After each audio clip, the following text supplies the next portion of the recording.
Hey, bonjour à tous. Je suis avec Gaëtan Richard. Gaëtan, en Enchanté. français. On Gaëtan, c'est dit ça. Gaëtan. C'est mieux que Tanguay, hein, quand même.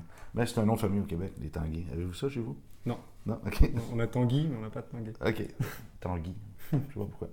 OK. On vient de faire une petite consultation ensemble. Ouais, Un de nos nouveaux étudiants en même temps du cours sur la nutrition pour le sport, en fait.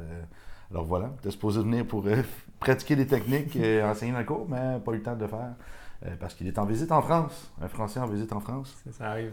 Tu es de Saint-Martin en ce moment? Saint-Barthélemy. Saint-Barthélemy. Saint-Barthélemy aux Antilles, ouais. C'est collé sur Saint-Martin, ça? C'est pas très loin. Ouais. 9 minutes d'avion. 5 minutes de canot. Dans 45 minutes, je pense. Combien t'as dit en avion? 9 minutes. 9 minutes d'avion? Ouais. Ah, c'est un saut. Hein. C'est tout Ah, c'est un petit. mini-avion. Ouais, c'est un coucou. 6 OK. places. OK. Sinon, ça pollue un petit peu pour rien. J'ai pris ça entre les îles Hawaii, c'est quand même cool. Ouais, là, c'est cool. Ça fait peur, mais. Ouais, c'est ça, c'est vraiment. C'est cool. Habituellement, un avion, quand on sent que ça lève, mais ça, c'est comme. Ah! Tu peux pas boire de l'eau en même temps. Non, C'est c'est impossible. impossible. Tu peux même pas être debout, en fait, dans cet avion-là. Là, Non, t'es non, comme ça. tu t'installes assis d'ailleurs. Ouais. On rentre. Tu sais. Bienvenue, là. Ils disent coucou, tu sais, je pense que c'est une blague. Parce qu'il n'y a rien de plaisant là-dedans. Bon, ok, super. Tu m'as parlé un petit peu, je pense que tu es dans les membres, on peut dire, fondateurs, dans les premiers membres, en fait, de Real Movement Project. Ouais. Ouais. Ouais, j'étais dans la première promotion que Keegan Smith et Fred Marcerou ont faite.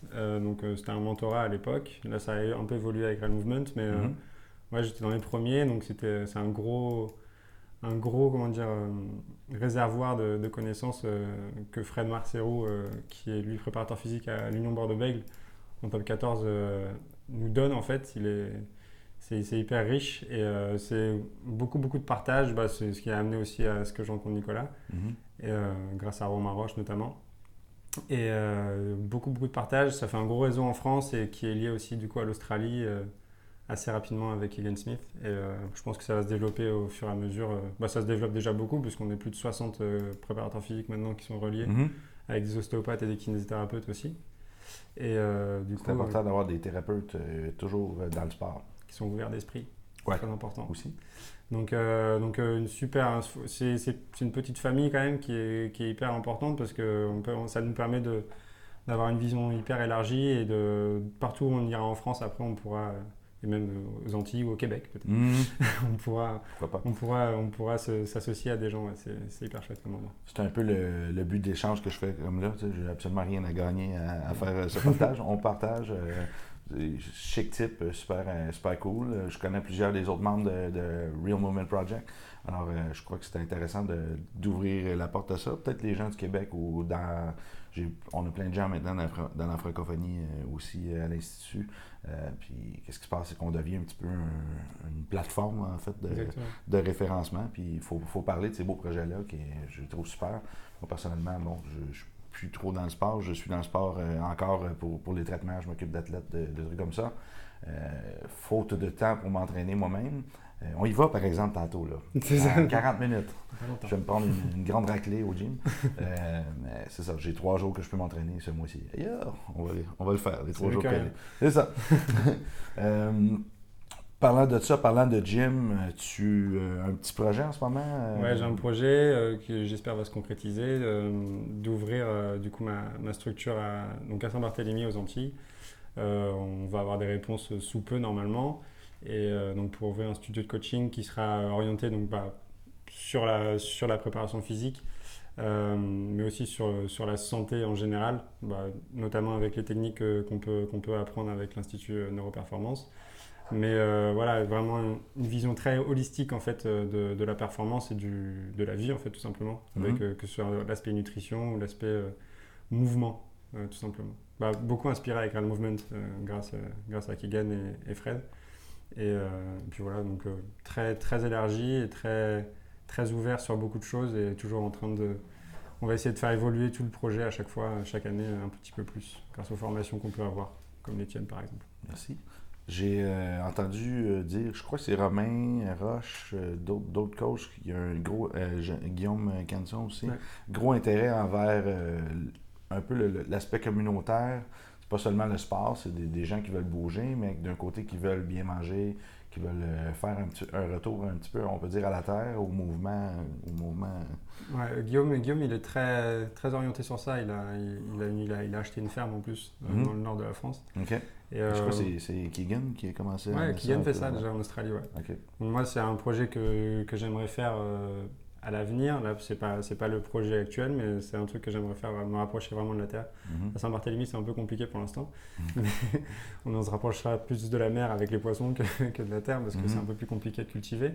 Mais en tout cas, l'idée est là, ouais, et de se rapprocher en tout cas des produits nobles et des produits sains, c'est la base de toute façon, je pense, pour être en bonne santé. Pour la santé, ouais. Effectivement. Se protéger de tous les paramètres qui peuvent nuire à la santé, des champs électromagnétiques, retourner justement dans l'eau, les poissons, bouger, le mouvement, toujours. Étudier, faire de la musique, les meilleures choses pour le cerveau possible. Exactement. Justement, ma conjointe, on est dans l'éco-bâtiment qu'on est en train de regarder de plus en plus, avec des maisons autosuffisantes, avec peut-être des serres intérieures, ça serait super intéressant pour vous, parce que justement, s'il y a un problème avec des sols peut-être moins bien cultivables, peut-être là-bas. Oui, il y a beaucoup de permaculture qui sont là-bas, mais c'est vraiment des petits groupes en fait.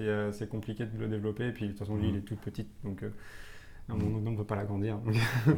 On fait ce qu'on peut avec ce qu'on a, mais puis là, il y a eu une grosse période de sécheresse l'année dernière, donc on n'est plus sur la restriction d'eau, tout ça. Donc c'est vrai qu'on a passé presque 10 mois sans eau. Donc, on vit, par exemple, moi et ma conjointe, on vit avec l'eau de la citerne, donc on n'a pas d'eau potable. Okay. Donc on attend que la pluie arrive. Là, elle est arrivée, donc c'est cool. Ça a rempli un peu la citerne, mais c'est vrai que malgré nous, on est un peu écolo, même si en vivant à Saint-Barth, on ne l'est pas, mais en tout cas, de la manière dont on vit tous les jours, et on essaie d'utiliser au moins, le moins que possible, tout ce qui est hors nature, en fait. Donc, je pense que c'est le secret pour que la Terre survive. Là. Enfin, la Terre va survivre là, pour que l'humanité survive. Nous, on ne sait pas, mais la Terre, oui, en tout cas. Elle n'a pas de problème. Elle sera encore là après nous, c'est sûr. Je tenais. Et voilà, tout le monde va mourir, ça va être fini. Vous avez eu une belle leçon d'humilité, je pense, avec Irma, justement. On a eu le cyclone Irma il y a 2 ans. On s'en est remis assez rapidement en termes d'infrastructure quand même, parce que l'île, elle est quasiment, on va pas dire remise à niveau, mais quasiment, tout s'est quasiment reconstruit. Donc on a beaucoup de chance par rapport à nos voisins de Saint-Martin qui, eux, ont moins de facilité en tout cas à reconstruire. Ils sont plus aussi, donc forcément plus on est, moins c'est facile de se regrouper et de s'aider. Mais en tout cas, nous, c'est vrai que ça s'est reconstruit assez vite et l'île a relevé la tête. Donc maintenant, on croise les doigts pour qu'on soit épargné par les vents et les marées. Mais en tout cas, chaque saison cyclonique nous met un peu sous tension, c'est sûr. Cette année, c'était assez compliqué. Les Bahamas ont pris très cher.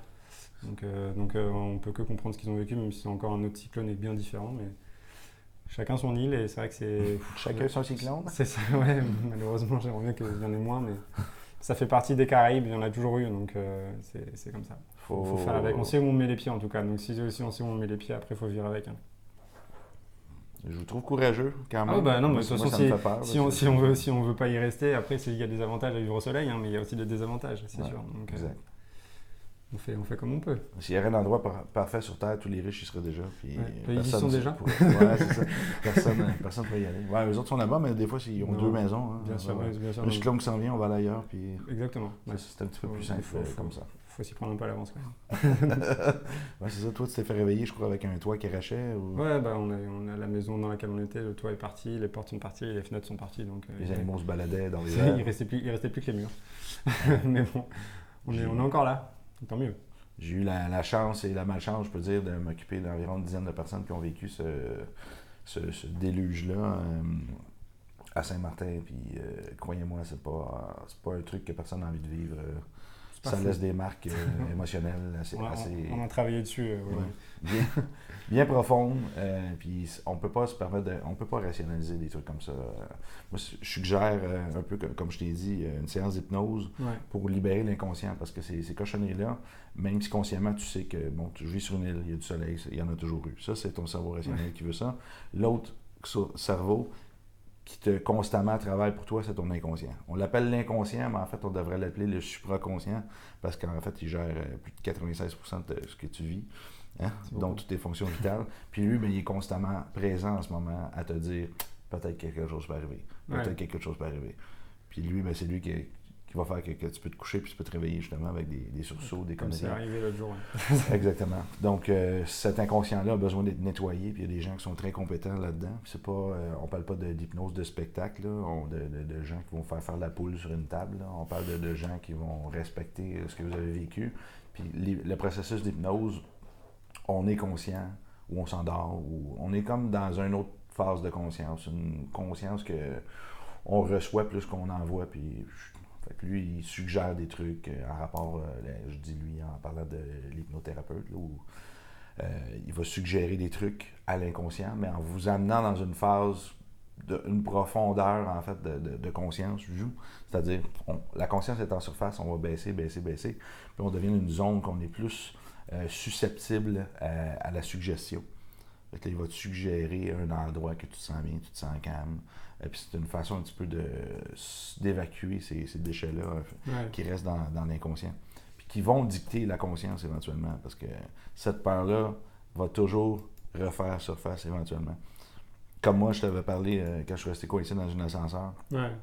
Quand j'ai vu pas le même modèle d'ascenseur, un ascenseur moyennement moderne, puis que l'ascenseur était plein, je me suis dit, si je rentre dedans, qu'on reste coincé, j'aurai pas d'espace. Je vais avoir paniqué encore, je vais être coincé, je vais avoir chaud, je vais avoir peur, puis je sais pas combien de temps ça va prendre. On fait confiance à la sécurité de l'ascenseur, que le fait que si elle bloque, il y a des mécanismes de frein qui embarquent. Elle ne brise pas comme dans les films, qu'elle va descendre 100 étages, tout le monde va exploser. C'est pas comme ça se passe. C'est super sécure, sauf que tu es quand même coincé dans un ascenseur pour une période X de temps. C'est une angoisse, c'est une peur. Puis quand tu as chaud, ben, tu peux t'évanouir, puis ces trucs-là, puis c'est zéro plaisant. Je sais que j'ai cette blessure-là qui est restée de peur des ascenseurs, mais quand je vais dans un ascenseur, qu'on est 2-3 dedans, je vais y penser, je vais me calmer tout de suite. Ça, c'est la rationalisation qui se fait. Mais quand j'ai eu la même situation avec plein de gens, là ça a fait non, tu ne rentres pas là. Ils vont tous être coincés là. Puis, ça devient un peu un mécanisme de protection normal qui est en place, tout à fait normal. Même chose que, bon, j'ai eu une cliente que ça a fait le même truc. Quand elle entend des vents plus violents, ben, ça réveille ce mécanisme-là. Moi, ça m'est arrivé une certaine nuit, en fait. Même si j'avais pas peur, mais en tout cas, le vent, en fait, m'a réveillé, en fait, tout simplement. Ouais. C'est normal. Le cerveau va constamment construire sa perception de la réalité en fonction de l'interprétation des sens. Puis il va par comparaison tout le temps pour sauver du temps. Donc si on entend un vent fort, il va comparer à quel est le dernier vent fort qu'il a eu. Ouais. Là tout de suite, ok. C'est un peu dur de se rendormir ses deux oreilles dans ce temps-là parce que là on se dit est-ce que c'est quelque chose qui s'en vient? C'est un truc comme ça. C'est ce que je suggère aux gens. Évidemment, il y a des psychologues, il y a des trucs comme ça. Le psychologue va aider à rationaliser excusez-moi, le fait que ça n'arrive pas toujours. Puis, mais ensuite, pour l'inconscient, selon moi, c'est vraiment les hypnologues, les hypnothérapeutes qui sont plus qualifiés dans ce domaine. Ouais. C'est au lieu de refaire surgir la blessure, c'est de la faire disparaître. Excellent. Ton projet, c'est intéressant. Là, tu n'en as pas beaucoup parlé. Je sais que tu veux le commencer, mais c'est quoi un peu ta vision que tu as? Veux-tu en parler? Ton gym, oui, exactement. Bah, ça serait plus avoir un espace qui est assez ouvert, où il y a vraiment de l'espace pour se balader dans la salle, en fait, pour proposer tout type de cours. Ça peut être autant sur le yoga que sur de la respiration, que sur des cours au poids de corps, ou après aussi avoir tout ce qui va être barre de musculation pour faire de l'haltérophilie, de la force athlétique, vraiment travailler sur le côté force. Moi, je m'oriente plus vers les sports d'endurance dans ma pratique à moi actuellement, mais je pense que le sport de force reste hyper important pour mettre une base forte, tout simplement, au corps, avoir une charpente en fait solide. Et donc ce serait plus ça serait essayer d'allier vraiment toutes les disciplines dans un même endroit, mais tout en restant assez exclusif, puisque je veux faire un studio de coaching et pas une box de CrossFit. Par exemple, je veux pas qu'il y ait 10 à 15 personnes forcément dans les cours, mais plus des cours soit individuels, soit vraiment en small group, pour être semi-privé, pour vraiment pouvoir me concentrer sur les gens. C'est comme ça que j'ai toujours, que je travaille maintenant depuis au moins 4-5 ans, donc c'est vraiment ma vision de l'encadrement en tout cas. C'est que même si je suis tout seul, en fait, je peux m'occuper au moins de maximum, je dirais, 8 personnes. Mais après, ouvrir au maximum les possibilités aux gens quand ils viennent dans un endroit d'avoir des pratiques différentes et puis voilà, changer, s'ouvrir l'esprit et puis surtout se vider l'esprit quand ils viennent dans cet endroit-là, c'est pour passer un bon moment quoi, en tout cas, et ressortir plus fort avec quelque chose qu'ils ont acquis. Un exutoire sur toutes ses formes. Ouais, et puis faire quelque chose vraiment. Dans le calme ou dans la violence. Ouais, dans la violence, je mettrais quelques sacs de boxe. Ouais. Mais c'est aussi vraiment quand ils ressortent de la salle, c'est se dire qu'ils sont venus et que ça leur a apporté quelque chose en fait, chaque fois. C'est important, même si c'est un détail, mais qu'ils sortent avec une petite paillette en plus. Tu me donnes le goût de venir. Quelle superficie environ, tu penses avoir? Minimum, je dirais 80 mètres carrés pour pouvoir accueillir au moins deux groupes et 2 coachs. Après, si je peux avoir plus, je prendrai plus, mais je pense que là où je vis, déjà 80 mètres carrés, c'est pas mal. Ah ouais? Parce que c'est pas évident de trouver les salles et les structures pour, donc c'est très demandé, c'est très prisé, donc si je peux avoir, ça sera déjà pas mal. Ouais. Tout. Ouais. Là, il n'y a qu'un autre gym sur l'île en ce moment? Ouais, il y a une salle qui s'appelle Form Fitness, mais qui est orientée fitness, avec les appareils de musculation. Le bodybuilding, là, ce truc-là. Ouais, why not? Ouais. Okay. Et après, il y a aussi une box de CrossFit qui est liée à cette salle-là, mais c'est vrai que moi, je ne veux pas être sur le même créneau. Je veux vraiment faire un truc un peu plus small group privé.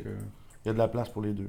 Il y a de la place pour beaucoup de monde. On ne se marchera pas sur les pieds. On s'entend très bien en plus, donc il n'y a pas de raison. Et puis voilà, non, il y a de la place pour tout le monde. Et on est quand même plus de 10 000 sur l'île, donc il n'y a pas 10 000 personnes dans un gym. C'est mignon! 10 000. C'est incroyable. À Saint-Martin, combien de personnes? Saint-Martin, c'est beaucoup plus entre la partie française et la partie hollandaise. Si je dis pas de bêtises, il y a plus de 70 000 personnes, quand même. Okay, et l'île est 5 fois plus grande, donc non, c'est pas le même vie. Faut pas que tu sois surpris si tu as des gens de Saint-Martin. Si tu me dis que c'est 9 minutes le vol, il va sûrement avoir des gens de Saint-Martin. C'est une pub conséquente. Moi, c'est pareil, quand j'avais mon gym, le Primal Camp, j'avais des gens qui faisaient 1 heure de route venir. Des gens qui faisaient plus que ça. Des fois, on organisait les samedis, c'était la journée Strongman. Que les gens arrivaient environ à 11h, puis on s'entraînait jusqu'à 3h. On faisait une grosse journée Strongman, on s'encourageait chacun, puis c'était vraiment une dynamique de gens qui venaient de la Rive-Sud de Montréal, qui venaient d'un peu partout. Ouais, c'était vraiment cool. S'ils veulent venir à Saint-Martin, même les autres îles à côté, avec plaisir. Et voilà. Ben, ce qu'il faut. Quand c'est un produit unique, les gens vont se déplacer toujours. C'est ça, exactement. Puis même si ta formule permet qu'ils vivent une expérience un peu différente à chaque fois, ils vont pas là comme pousser aller bencher, ils vont là pour vivre. Je pense ton expertise qui est vraiment. Tu été en Nouvelle-Zélande, tu as vu des trucs, tu étais en France, j'ai vu des kiwis, j'ai vu des choses incroyables. Ouais, c'est ça. Non, mais j'ai une pratique qui est très diverse et j'ai autant été instructeur en pilates qu'en CrossFit, donc j'ai regardé beaucoup de choses et aujourd'hui c'est vrai que je m'oriente peut-être plus vers tout ce qui va être neurologique et tout ce qui va être plus profond, mais l'activité sportive est pour moi indispensable, donc j'adore ce que je fais, j'adore mon métier, comme ça. Parlant de pilates, c'est une chance qu'on a fait une petite consulte tantôt, on avait le plancher pelvien qui n'activait pas, on avait non, faut pas le dire. La mobilité des ischios-jambiers, qu'est-ce qui se passe là? Oui, c'est vrai. Ouais. Je n'ai pas pratiqué depuis un moment. J'utilise la respiration encore hypopressive, mais c'est vrai que... Ben, tu sais, juste ça, si on voit le stress émotionnel que tu as vécu avec l'enfant, puis bon, c'est certains petits trucs au niveau des chevilles aussi, des blessures récurrentes, qu'est-ce qui se passe? L'organisme va toujours tomber en protection, activer le système nerveux sympathique, créer plus de tension, puis on s'en rend pas compte si on ne s'occupe pas du système nerveux. Puis on s'en rend compte, mais on repousse toujours. Oui, c'est ça. Ma spécialité, c'est toujours d'optimiser le système nerveux, puis ensuite, toutes les informations vont mieux à l'intérieur. Ouais. Tu as dit que tu commençais à aller plus vers les sports d'endurance. Tu m'as parlé tantôt de la course sur ton nez, j'ai trouvé ça cool, je peux en parler. J'y étais déjà avant, et après, je me suis orienté avec Real Movement plus vers tout ce qui est travail de force plutôt.